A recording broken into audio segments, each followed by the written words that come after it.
Thank you for joining the Systems for Action Research and Progress webinar. My name is Chris Lytle. I am Deputy Director of S4A. S4A is a national research program of the Robert Wood Johnson Foundation, housed at the Colorado School of Public Health. We support studies examining multi-sector collaboration across medical, social, and public health systems with the goal of improving population health and advancing health equity. Today, we're joined by an S4A research team led by Dr. Yua Bao to discuss her study, which designed and evaluated a tool for the financing of coordinated medical and social services for patients with psychosis. I will introduce the presenters shortly, and after the presentation, there'll be commentary from Lisa B. Dixon and Mark Fagan, followed by Q&A, which I will lead. So if you have questions for our investigators, please enter them in the Q&A box at the bottom of your screen, and we'll have time for questions at the end. Dr. Bao is a health economist and associate professor at Weill Cornell Medical College in New York City. Her research is concerned with economic and policy strategies to support evidence-based care for mental health and substance use conditions. One current area focuses on innovative payment models for integrated and specialized services for people experiencing early psychosis. She also enjoys engaging stakeholders so research products can be of real-world value. Dr. Lisa Dixon is a professor of psychiatry at the Columbia University Medical Center and the director of the Division of Behavioral Health Services and Policy Research within the Department of Psychiatry. She also directs the Center for Practice Innovations at the New York State Psychiatric Institute. As CPI director, she oversees activities for New York State Office of Mental Health and implementing evidence-based practices for persons diagnosed with serious mental illness. She is leading the innovative program On Track New York, a statewide initiative designed to improve outcomes and reduce disability for the population of individuals experiencing their first episode of psychosis.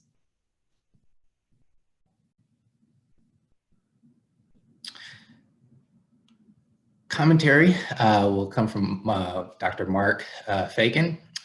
Mark Fagan is Vice President of Clinical Operations, Youth and Young Adult Services at Thresholds. Mark has over 18 years of experience in developing, implementing, and sustaining comprehensive programs for youth and young adults, including youth with histories of trauma and system involvement, emerging serious mental health conditions, and at high risk for psychosis. These nationally recognized multidisciplinary programs are featured in several books and journal articles. Locally and nationally, Mark partners with policymakers, researchers, and practitioners to develop effective systems supporting the transition to adulthood. As a consultant and trainer in key evidence-informed practices for young people, including the transition to independence process model, Mark conducts workshops for stakeholders across the country. And with that, I will pass things over to our presenters. Thank you. Hi, thank you, Systems for Action colleagues. It's a great pleasure to present this research in progress to you all. And I wanted to start by acknowledging our excellent research team that I really enjoyed working with. So you've heard about me and Lisa. So Tom Smith is the medical officer of New York State's Office of Mental Health. Jennifer Humansky is a health economist at Columbia and New York State Psych Institute. And Yan Li is our engineering colleague from Mount Sinai, who really, makes the weight lift of kind of implementing our ideas into a real tool. Dr. Jessica Anker is an informatics expert and human factor researcher who takes the lead in our user tests to make sure that our tool is easy to use and actually makes sense to our target users. Michelle Papp is our research coordinator, who really plays a very important role in connecting many different parts of the project. And she's going to conduct the tool demonstration to you later on. Rafina Lee is a social worker by training and really brings to us very extensive experience implementing early psychosis interventions and perspectives as a clinician. All right, so I will start. Let me see, how do I advance my slide?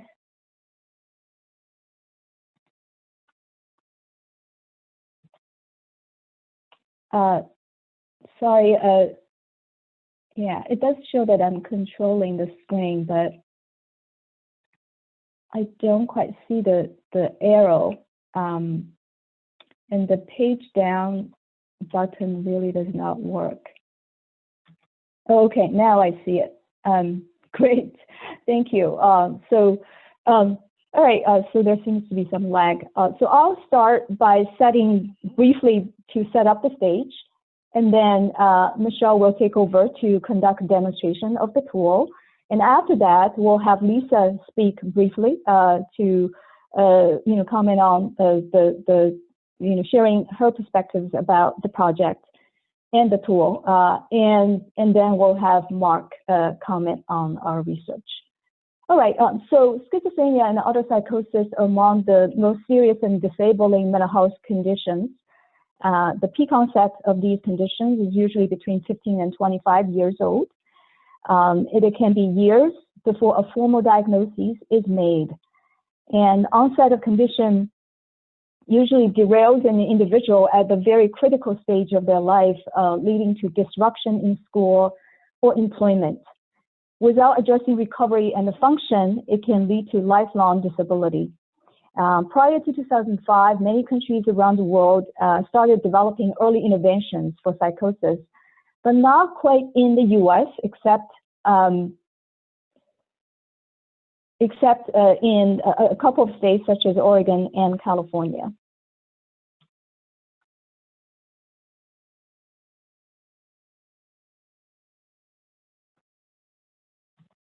Sorry, somehow the button disappeared again. Thank you. So coordinated specialty care really changes the paradigm of treating early psychosis, and this happened during the past decade also. And the National Institute of Mental Health, spearheaded research efforts in the beginning to develop this set of evidence-based approaches known as CSC. CSC follows a set of principles including recovery orientation, shared decision-making, team of specialists, including both clinicians and non-clinicians, and with a very explicit objective of minimizing duration of untreated psychosis, or DUP, because DUP has been associated with poor prognosis of the condition and also long-term disability. Mapping to these principles are the key service elements of CSC, including case management, supporting employment education, family education and support, psychotherapy, pharmacotherapy, primary care coordination, and community outreach and engagement. And as you can see here that, I bolded up several bullet points here, and as you can see immediately that these bolded type of services really do not have existing payment mechanisms to cover them, or they're not, far from, being adequately covered. Next slide, please.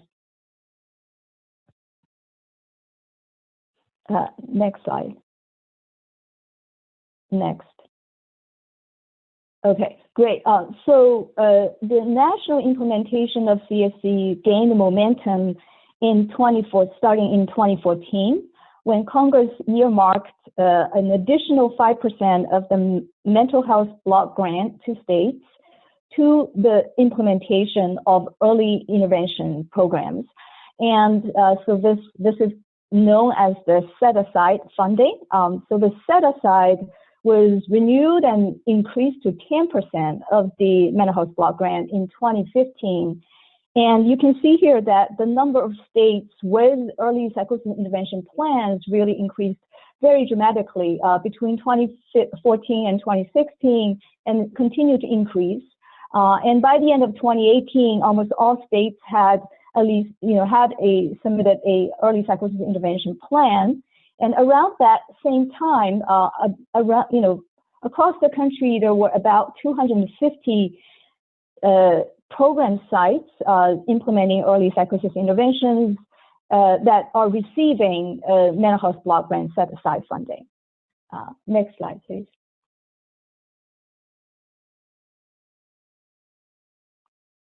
So, when it comes to financing of early psychosis programs, the current approaches taken by the programs around the country are really very idiosyncratic and varied. Mental health block grant, as I mentioned, is like a fixed percentage of the set-aside funding is now 10% of the mental health block grant. And as programs continue to be developed and implemented, this is going to be seriously inadequate for population-wide deployment. And CSE teams typically take a patchwork approach to financing, meaning that they will piece together different sources, and MHBG as a major source, and then insurance billing fill in some of the gaps, and other state funding, grants, institutional subsidy, or even research grants. So this idiosyncratic kind of patchwork approach, as you can see, is not a long-term solution. At the same time, there's really increased interest in payment innovations, and especially a bundled payment approach. This is based on growing concern regarding sustainability of grant funding, as I mentioned, but also traditional fee-for-service insurance billing that is seriously inadequate and misaligned with CSE. Next slide, please. So what made us think about a tool? How did we come up with that idea in the first place? So when we started thinking about the need for a bundled payment, so we kind of came up with a list of questions for the operationalization of such a payment arrangement. So for example, when we talk about a bundled payment, what services are bundled under that payment?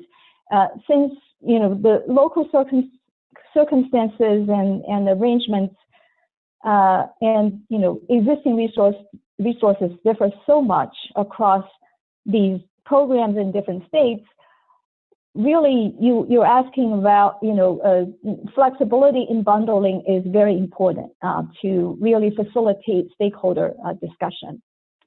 And once you decide on kind of what services to be bundled, then the next question would be, how much should the case rate be? Well, it certainly will depend on the services bundled, but also in addition, it will depend on the specific care model that's followed and the local costs of operating the program. So in that regard, also one size does not fit all. But also lastly, but not least, since we're having a payment innovation, it would be great to build in some accountability for client outcomes. So that suggests an optional outcome-based payment. Next slide, please. So thinking about all these questions, and also thinking that the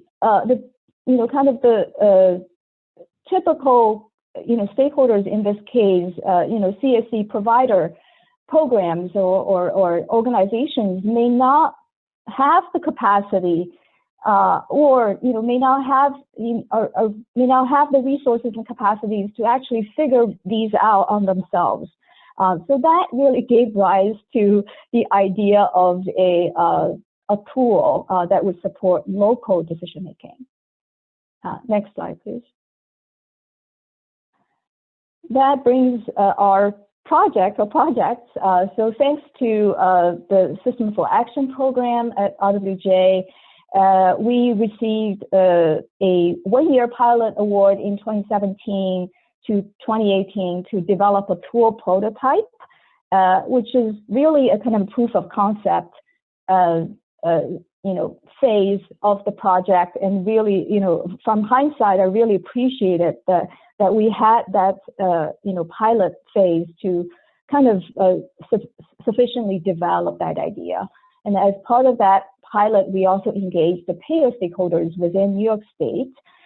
Some of them actually, encouraged us to, further engage provider stakeholders in CSE implementation.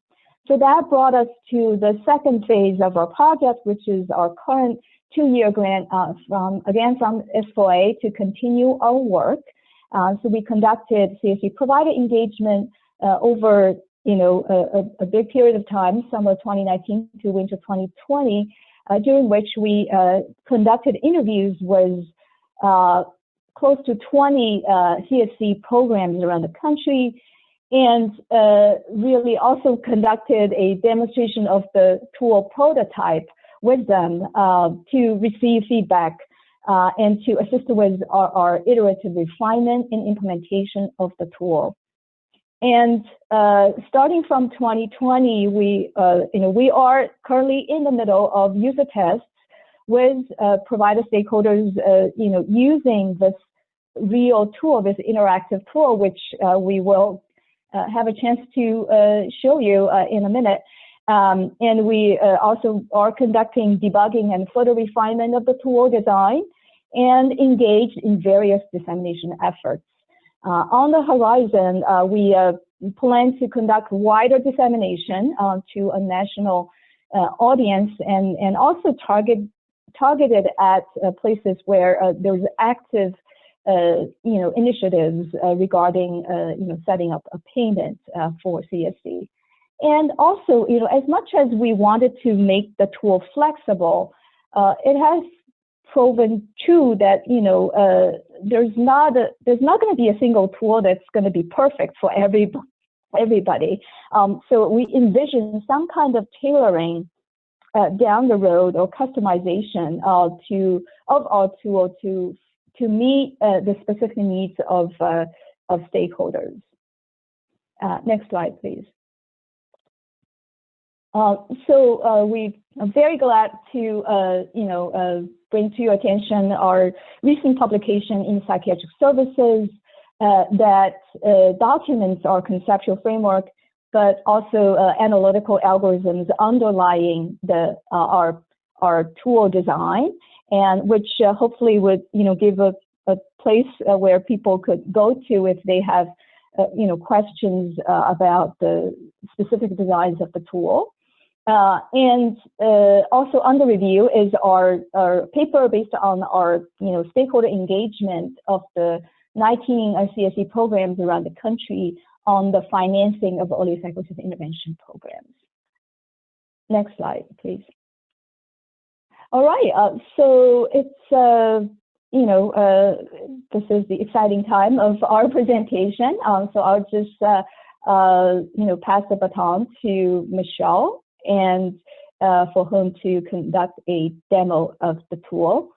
And in this demo, we will be using a hypothetical scenario of a CSE team and their decisions and the parameters that they have for this to design a payment. So I'll just talk through as we go through, and Michelle will be the kind of play the role of the user who is playing with the tool.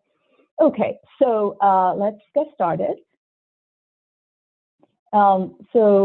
Again, this is our study funded by RWJF, and our team really has a very interdisciplinary team from multiple institutions. Thank you. Next.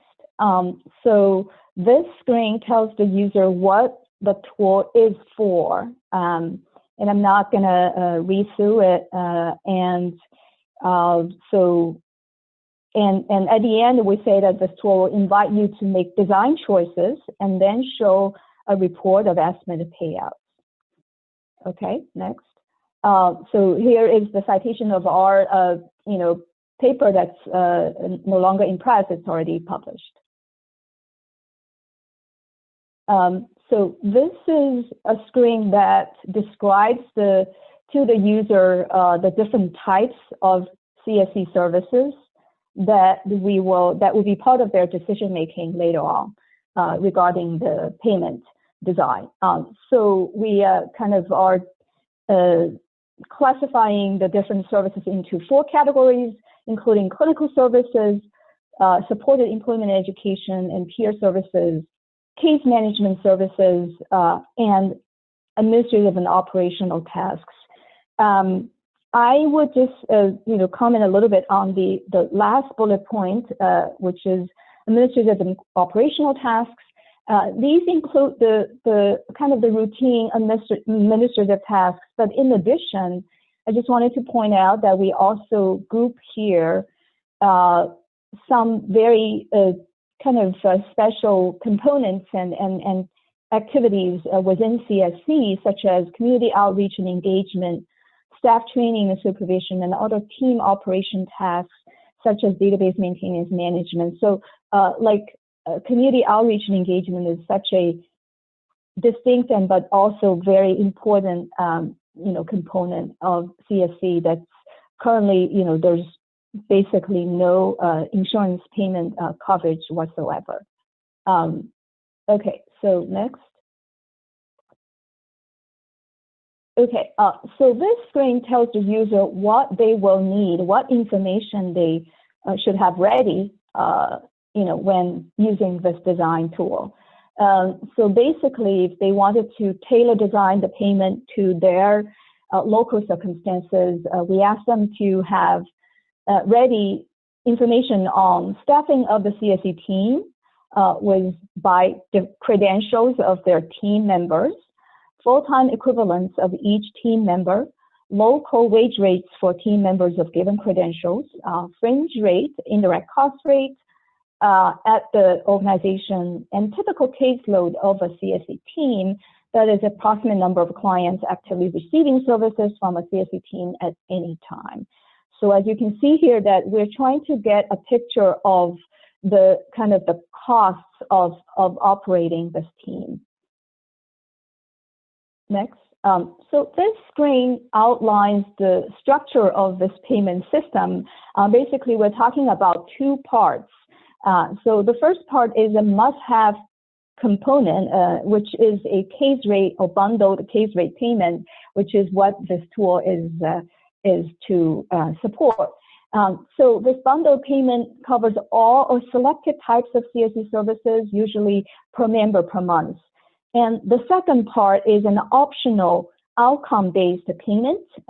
This is to provide incentives for the programs to achieve, the kind of CSC outcomes. So these are incentive payment paid for each client who achieves a pre-specified outcome over a period of time, for example, 3 months. So let's get started. So this brings up the first choice, this first design choice that the user is to make. So please select the types of services you want to cover with the case rate payment. So in this hypothetical scenario, the user wanted to cover, all types of services, and thus making it a very comprehensive payment. And the icon, button there, if you click on that, it shows the definitions, brings up the definitions again for the 4 types of services in case the user needs to reference that. Okay, so let's move on. And then we ask the user to provide information pertaining to the makeup of their local CSC teams. And if they do not have such information at the time, they can use a default set of information. For the vast majority of programs that we've worked with, they definitely want to provide us with their local information. So let's just move on with a local information choice. And then it brings up this screen where they could input the information regarding the makeup of their team. And we left like 2 blank rows at the bottom for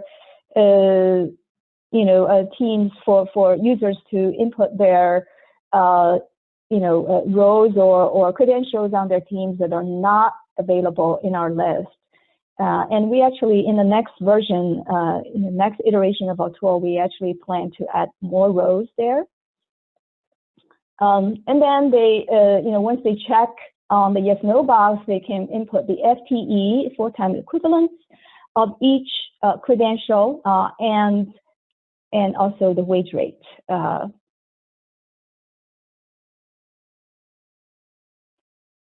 And so you can see here that this is a pretty large team, in terms of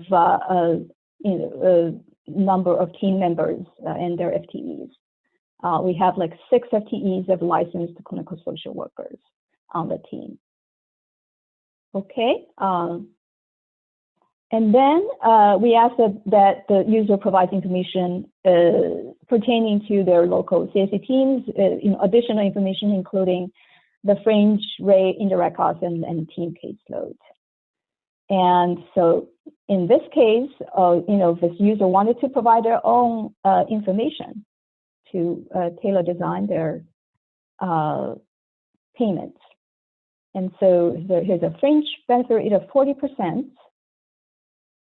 And in terms of indirect cost rate, we have a 30% rate. And in terms of team caseload, again, this is a very large team, and so not surprisingly that it has a pretty large caseload. Okay, so now it brings us to the outcome-based payment. This is an optional component, and you may decide what outcomes to incentivize and how much of the case rate payment to allocate to this component. So say the user is interested in considering this component. Next. And so here are the 2 choice sets.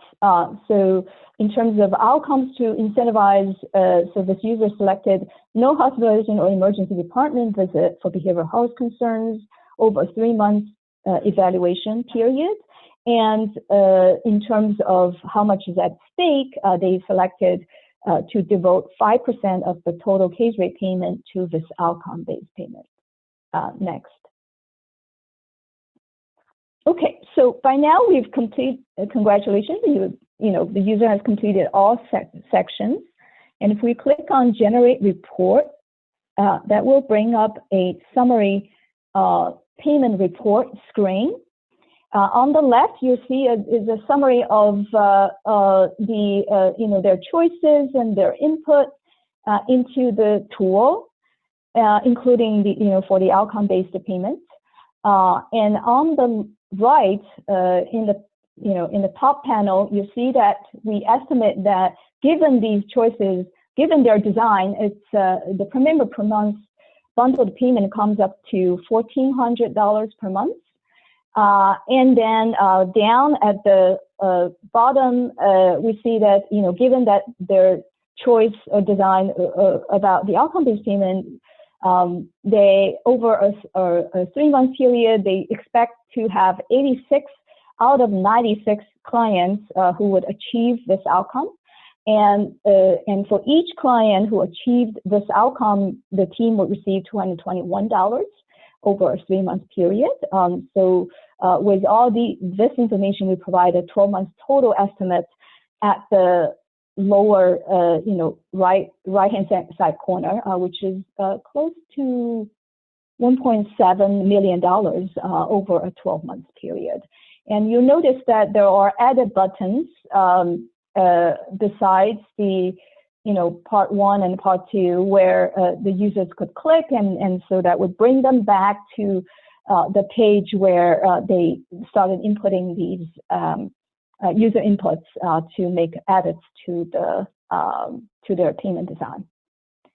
All right, so this concludes our demo, and I see it's already 12:30. So I'm sure there are a lot of questions. So I look forward to discussing during our Q&A. Thank you. So I guess we'll have Lisa speak briefly on our research. Next. Okay. Hi, everybody. It's a pleasure to be here. I want to thank the System for Action group, and I also want to thank Yuha and my co-investigators. I have to compliment Dr. Bao. I just love it when economists get clinical work, and I hope you could appreciate how nuanced Yuha's understanding of how these programs really work, and it's so cool when clinicians and researchers and people from multidisciplinary backgrounds can come together. As was mentioned, I oversee On Track New York, which is New York State's early psychosis program. We have 23 programs, and I just want to say how this, programs really do care about how they get paid. So it's a pretty important question. And in our state, we have a real patchwork of funding sources, as Yuha mentioned, everything from the block grant to state funds to SAMHSA HT. We have CCBHC. We also have, of course, insurance. And so this is critically important. And I think that, and that's why you're all here. And I think that in the article, Dr. Bao really makes a very, very strong case for why our traditional funding strategies and mechanisms just don't work here, and why this kind of bundle rate makes a lot of sense. And so again, I suggest that if you want to take up the cause here, it's the need is very well outlined in the paper in terms of the fact that the current payment strategies don't often cover many of the services, that there's inadequate reimbursement for the services that are covered. There is perverse incentives that motivate treatment when you do have this kind of fee-for-service model. So it really doesn't work, and this is a tremendous solution. I really like this. I just think it's so exciting as we're moving into a stakeholder-driven, hopefully more recovery-oriented model. And I just want to point out that that the idea that this tool allows, encourages, requires stakeholders to define outcomes of interest, and also facilitates their assigning actual monetary value to it is extremely important. And I really think that this is the future. And my last point will be that I think this approach has legs way beyond just coordinated specialty care. There are a number of team-based models with this kind of funding, with advantages of this kind of approach to funding. And I'm just very grateful to have been a part of this. Next is Mark Fagan.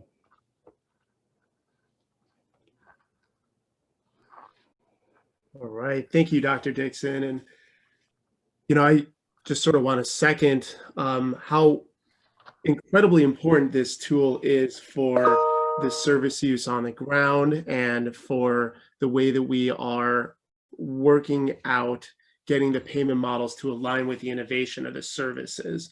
And so I want to thank you, Dr. Bao, and all your colleagues for that. I think that we're on the precipice of something that's really important and really helpful for the field. And so, we're seeing that coordinated specialty care services for early psychosis can truly change the trajectory of young people and young adults and that are experiencing early psychosis, right? And that this also has the legs to change the mental health needs for young people that are experiencing early psychosis, and how that plays out in their transition to adulthood. The unfolding of that really means that we have the possibility of changing behavioral health care for the field in many different ways. If we're doing a good job of really providing the right services early on and reducing that duration of untreated psychosis, then we have the opportunity to really change lives for people and do it in a financially sound way. But in order to really establish how that plays out, we need to make sure that there are the funding models that will sustain and build so that these programs can continue to collect data, demonstrate outcomes, and be able to make the case for how important it is in this work that we're doing. So that challenge is really making it work for payers, right?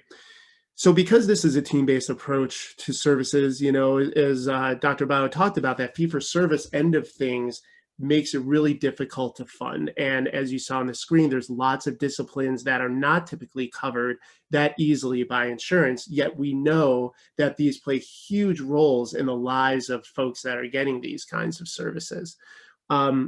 In my area, I oversee a number of team-based approaches, including coordinated specialty care. And we have a couple programs in the Chicago area providing that. And then we have a couple teams that are doing similar work, but for those that are not necessarily experiencing early psychosis, but are experiencing other symptoms of serious mental health challenges, all with that focus on young adults. And what we know with all of the folks that we're working with is that they've been through a lot of trauma, a lot of different service provision, a lot of things that have maybe not worked. And so to be able to get that coordinated specialty care service is really a relief to a lot of the families and a lot of the clients that we work with. Yet the financial strain that can come in play from multiple high-end services like hospitalization. We have young people that have been in and out of jail, that have dealt with homelessness, that have dealt with a lot of costly services. Finding the way to help make it understanding of the need and the cost for this is super important. So, you know, what we also know is that aside from public payers like Medicaid that can cause some difficulties, we also know that there are some further challenges with commercial insurance, that, you know, oftentimes commercial insurance doesn't cover non-licensed services, that there's also inequities depending on what families have for their commercial coverage, and that different rates will happen for different services and for different providers. That there's often a need for different kinds of documentation from the program end for different kinds of payers, and the need to get a network or deal with network-based single case agreements for providers of coordinated specialty care services. So all of these things are issues that we can help address with this kind of tool. Some of the areas that we want to think about in the development of this tool is including everything that really comes into play for running these kinds of services. And so we want to be thoughtful about making sure to include the supervision and leadership that comes into play for running these kinds of programs. So any kind of supervision, even if it's at a lower full-time equivalent, any kind of leadership base that plays a role in it that might not be covered in indirect costs. We also know that oftentimes there's costs related to the outreach and education and intake that takes place for this. Knowing that rapid intake is such a crucial part of this work, and also that outreach and education to the community, so we can help community, anybody that we consider community, recognize signs and symptoms and get folks connected early, that there's a cost related to that. But also that there are costs related to occupancy, IT costs, training, and materials. And then also knowing that socialization and gathering in a non-COVID world is really important to a lot of the clients that we work with, and knowing that they have others in their lives. So making sure that we have all of those things covered in this tool. So meaning that there's some flexibility in having those costs, whether it's a cost per month or otherwise, attached to the tool, so that we're really bringing in all those particular costs, because we want to make sure that providers are able to really accurately display what it costs to run these sorts of programs. At the end of the day, what we also recognize, though, is that we're looking at potential cost equality or cost savings down the road with it. And so being able to have that fully displayed in a per month sort of dollar figure helps us be really upfront with what the costs are, and be also able to demonstrate how that really is juxtaposed to those high-end potential costs of hospitalization, of high-end therapies and psychopharmacology, and so forth. So this is just so hugely important. Getting it right helps us get these services covered in different ways. And so for the couple hundred of coordinated specialty care programs that are out there and building, this allows us to be able to create a community of understanding what kind of costs go into it, to be able to really increase that advocacy opportunity on a nationwide basis of how and why to cover this and what the benefits of doing it would be. Establishing this as sort of a bundled rate helps us with those kinds of negotiations with insurance companies, knowing that there's more commonality and that there's an expectation for what these rates might be. One way that we use this locally in Illinois is that we had two bills that have now come into law that we're working on developing the outplay of it. So one was around Medicaid, where Medicaid now is going to be covering coordinated specialty care services with one rate. And so we have to establish the terms of those, of what that team looks like, and then also negotiate on what that rate is. We also have a parallel bill that came into law this past year that will be implemented in January that's very similar, where commercial insurance carriers are bound to cover a bundled rate for coordinated specialty care. And so this tool will help us to be able to negotiate what those rates would look like and to be able to make sure that payment is equitable across the service need. The other way that this tool will be really helpful is in nationally based negotiations and the work that we're doing, and then also in further research, so that we're able to establish what are those key ingredients to the services and coordinated specialty care, and making sure that we have an understanding of what that cost model looks like. So I'm really excited about the way that this also advances the conversation in alternative payment methods, the way that this advances the conversation of how providers can join together and really getting strong advocacy around the work and around the payment model, especially as it compares to what other high-end costs might be for this kind of service, and how this will really play a big role in conjunction with the advancement of how these services are helping families and clients really get well and stay well over time and be able to work with some of the symptoms that they're managing. So thank you very much, Dr. Bao. Thank you to your colleagues, and I appreciate all the work that you're putting into this and how this is going to develop as we move forward. I'll throw it back over to you. Well, thank you so much, Mark.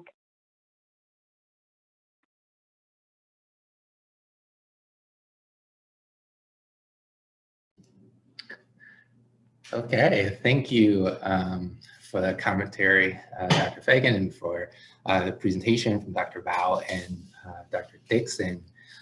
So in the next 10 minutes or so, we will go through the questions that we've received in the Q&A box, and I'll direct those to our presenters. So the first question, I'd like to direct this to Dr. Dixon. You mentioned that this type of tool and team-based approach has legs and potential to be used in different contexts. So I was just wondering if you could expand a little bit on whether this type of tool can be developed for other types of behavioral health services. Sure. I think that the Dr. Fagan sort of alluded to some additional programs as Thresholds has adapted and modified. I think, I don't want to put, this is what I heard, the model for different populations of transition age youth, which again are team-based models that recognize the need for flexibility, for community engagement, for at times, being in the community. And the specific staffing of those programs might be different. Instead of having as much doctor time, you may need more time of people who can do DBT or some other kind of therapy. But the concept's the same. Okay, the concept is the same, that you build the payment model, or you build the payment from the components. Similarly, assertive community treatment is an obvious also way to apply this, and I think you know, even for entities or for localities that have solid ways to, say, fund assertive community treatment, I think that this kind of a tool offers, you know, some different ways and more creative ways of thinking about the funding, and this notion of the incentive, of the outcome-based payment. So yeah, so those would be some examples.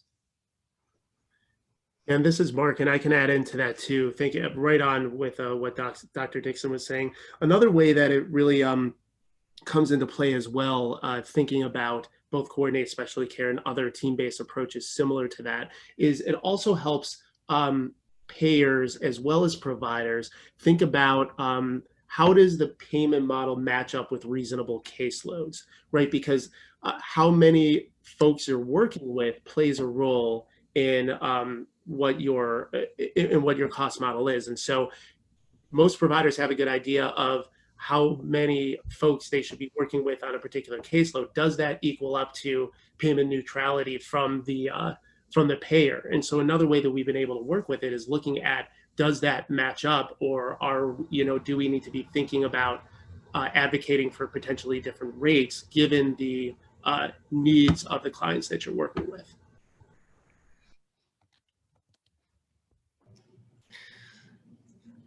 Thank you for those responses. And to follow up, how are payers responding to this tool?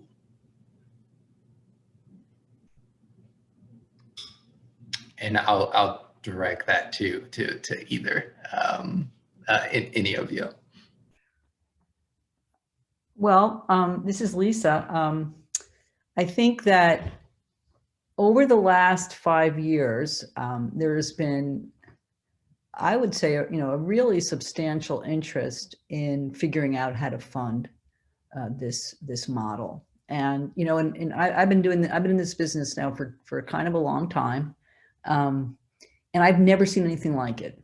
Never seen anything like it. I mean, I've worked in trying to develop evidence-based practices, and I have a talk that I frequently give when evidence-based practices fail. But this is different, and I think it appeals to people. The wisdom of it, the appropriateness of it, the rightness of it, and the wrongness of not doing it is something that people have recognized. People, including payers and family members, consumers, et cetera. So. I've been in meetings over the last several years that have included, everybody from people in Medicaid offices to commercial people in charge of commercial insurance, public, private. So it's not 100%, and obviously, the dialogue gets dicier, the closer you get to implementing something. And you're starting to actually talk hard dollars. But I know in New York State, we are very actively pursuing this, and we're building, we're trying to, create the building blocks, obviously Illinois, Pennsylvania. So I think that overall, I would say that the model and then this tool, which now, will be useful and be able to be employed, have been really pretty well received. Yeah, and this is Mark, and I would second that. Where the special sauce in my mind really is for utilizing this tool is that it establishes some credibility in your rate establishment. So, for instance, I remember when we were first starting off in doing some of this work.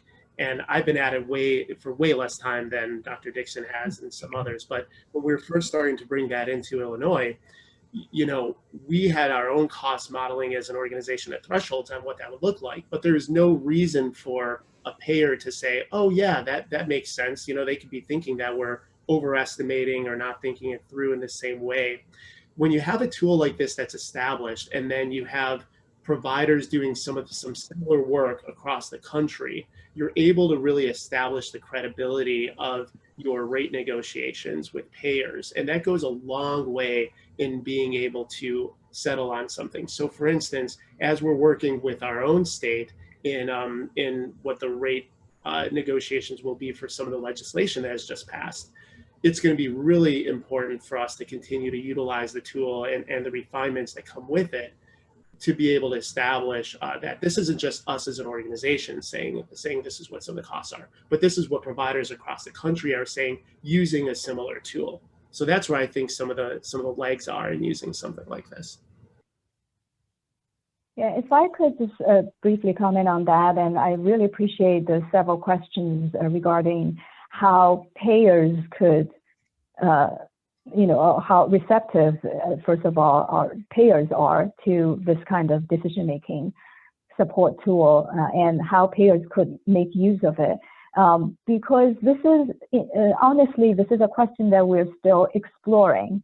And that's part of the fun of this kind of project, indeed, because when we started out with this current 2-year project, we actually envisioned like a dyad, a pair of payers and providers, stakeholders to come together and use this tool to, kind of start their discussion about the payment rates. It did not quite turn out that way, maybe for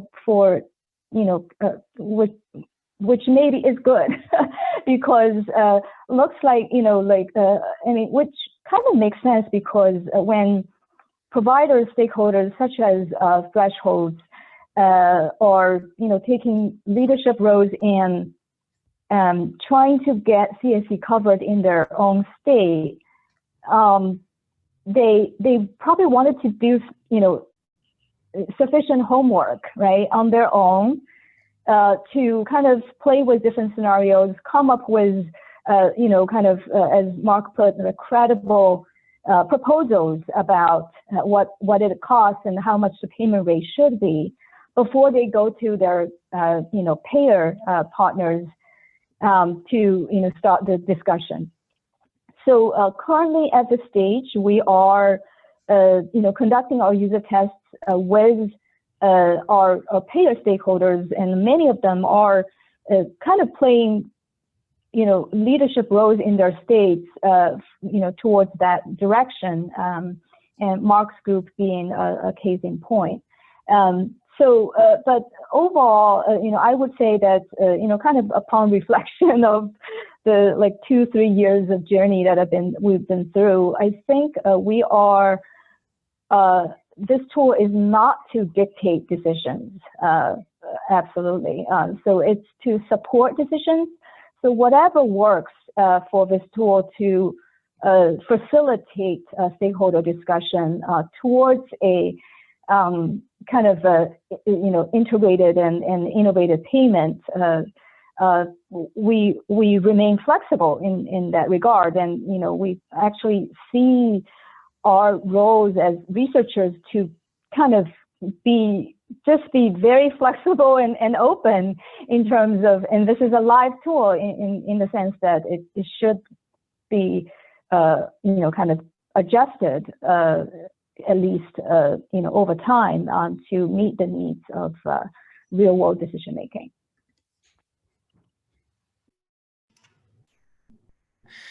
Thank you, Dr. Val. And this is such an interesting tool, and a number of other questions. But in the interest of time, Dr. Val, I ask one final question for you to bring us home.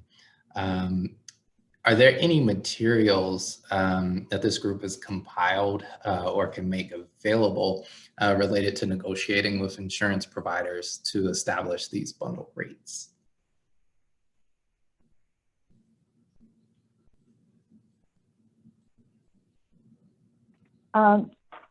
So by way of materials, the publication, the psychiatric services publication that we mentioned in our presentation is open to the public. And so that is really, that gives us a space where we could really document the details behind the thinking of such a tool and the specific kind of analytical, kind of approaches that we took. So, so that's a public resource, and I hope that that would be helpful to other people who are thinking about designing, bundled payments in particular for many other hopefully other types of, integrated medical and social services for, populations of need. And then this tool itself, so the idea when it's, when we complete all the user tests and, ready to kind of disseminate on the wider scale, the idea is to actually host it on the publicly available website, to host it so it can be easily accessible to a large number of users. So how we are going to specifically do that, and also, we probably need additional resources to do that. That's something that our team are actively thinking about, and I also look forward to discussing with our SBOA colleagues, early next year about our next steps. I hope that answers the question.